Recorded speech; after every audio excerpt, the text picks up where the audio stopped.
I want to tell you about someone I know. Let's call her Maya. She was living her best life at 28, had great friends, hobbies she loved, and work that excited her. Then she met someone amazing, and slowly, without realizing it, she started disappearing. If you've ever felt like you're losing pieces of yourself in a relationship, this story might feel familiar. Because what happened to Maya happens to more of us than we'd like to admit. We've all been there. You meet someone who makes your heart race. The connection feels electric, and suddenly you want to spend all your time with them. It's intoxicating, and honestly, it should be. But there's something that can happen in these intense early stages that most of us don't recognize until it's too late. Maya's story shows exactly how this unfolds, and I think you'll see yourself, or someone you know, in what happened to her. So Maya, she is in marketing, loves to travel, has this great group of friends she hikes with on weekends. Friday nights, you'd find her at salsa class, and she had this book club where they'd get way too passionate about whatever they were reading that month. Then she meets David. Coffee shop in Barcelona, yes, it was that romantic. He's charming, he's attentive, and here's the thing that really got her. He remembered everything. How she liked her coffee, stories about her coworkers, even her hiking schedule. It felt like being truly seen for the first time. But looking back, there was something he said early on that should have been a yellow flag. On their third date, David looked at her and said something that made her melt at the time. He said, "I love how you don't seem to need anyone else when you're with me." In the moment, it felt like the ultimate compliment, like he was saying she was enough, complete, self-sufficient. But what he was really saying was something quite different, and it would set the tone for everything that followed. Because here's how the changes actually started. The thing about losing yourself in a relationship is that it doesn't happen overnight. It's gradual, and each step feels so reasonable that you don't notice the pattern. It started with small suggestions that felt caring. Why don't you skip book club tonight? We could cook dinner together instead. Your hiking group seems kind of intense. Wouldn't you rather sleep in and have brunch with me? Another work trip? We've barely had any quality time lately. Each conversation alone seemed loving. He wanted to spend time with her. He was prioritizing their relationship. But after a few months, Maya realized something unsettling. Her passport hadn't moved from her drawer in months. Her hiking boots were dusty. Her book club friends had stopped texting because she'd said, maybe next time, too many times. That's when she asked herself a question that changed everything.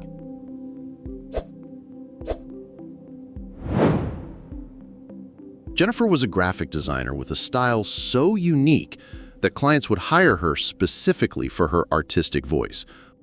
Bold, abstract, completely original. Then she fell in love. At first, her boyfriend's feedback seemed helpful. Maybe make it less weird, he'd suggest with a laugh. Normal people might not get this.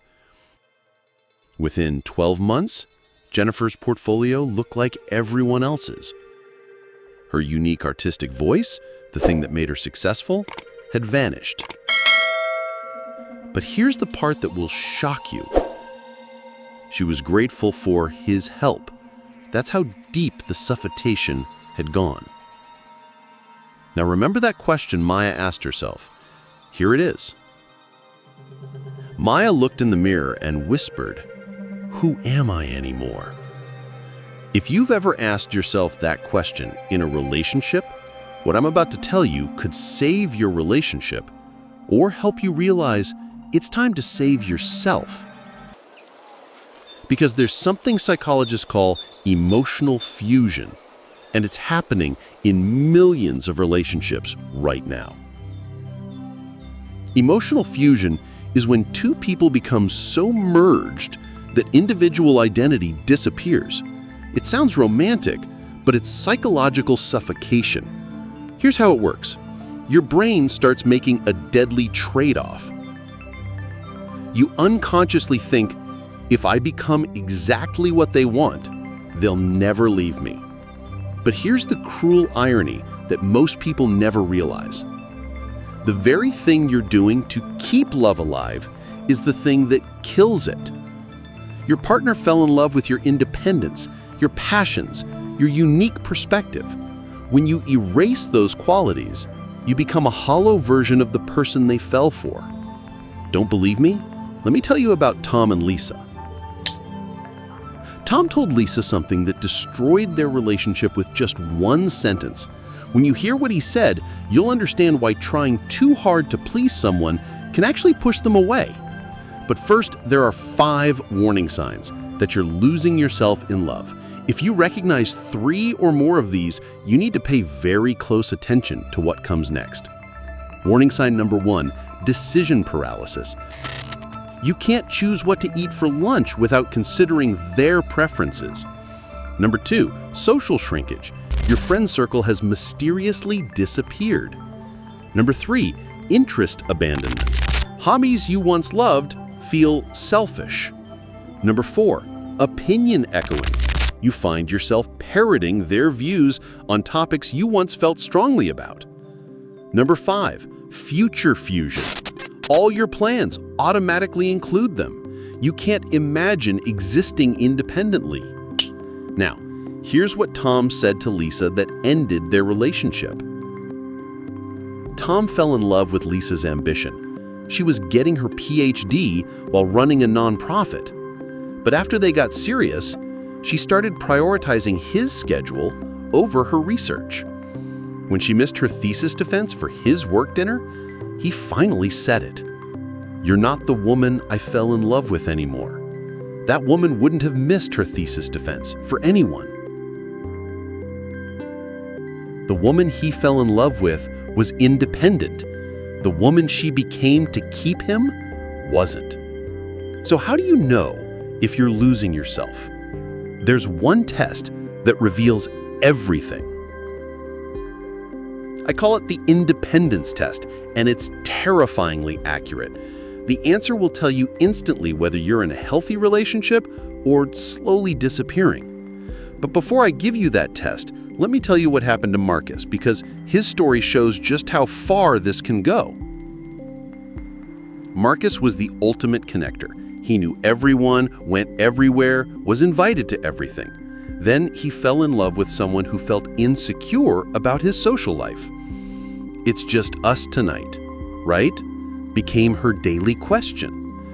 Gradually, Marcus stopped accepting invitations. His world shrank from a vibrant ecosystem to a population of 2.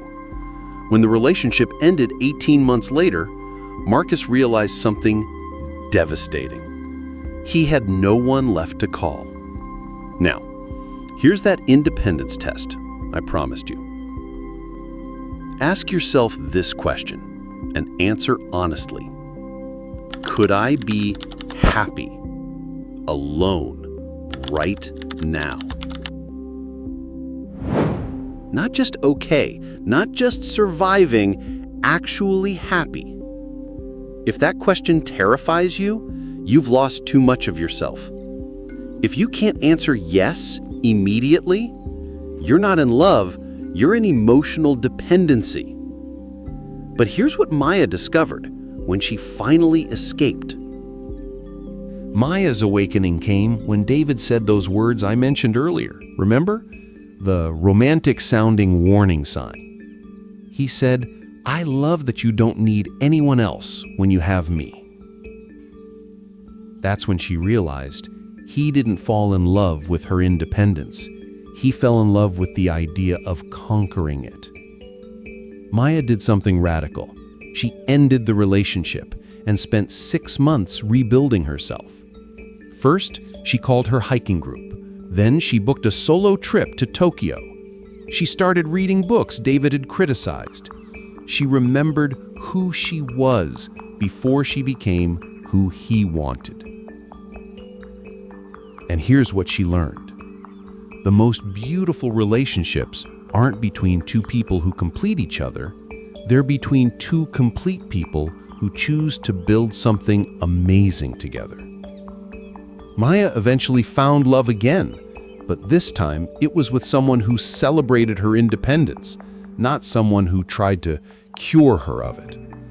Her new partner says things like, "Tell me about your book club discussion," and "I'm excited to hear about your hiking adventure."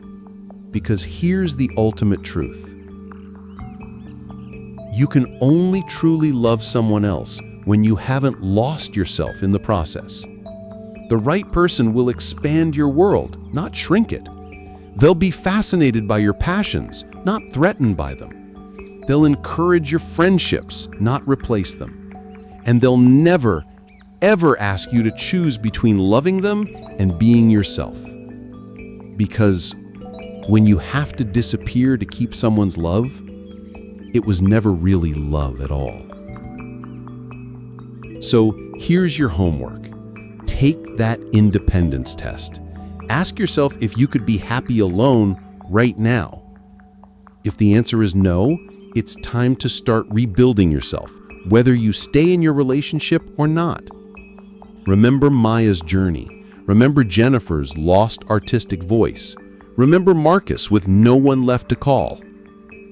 Don't become a cautionary tale. Become someone who knows that the best love stories are between two people who never stopped being themselves. Your independence isn't something to sacrifice for love. It's something to celebrate with the right person. If this resonated with you, I want to hear your story in the comments. Have you ever lost yourself in love? What was your wake-up call? Your story might help someone else recognize the suffocation before it's too late.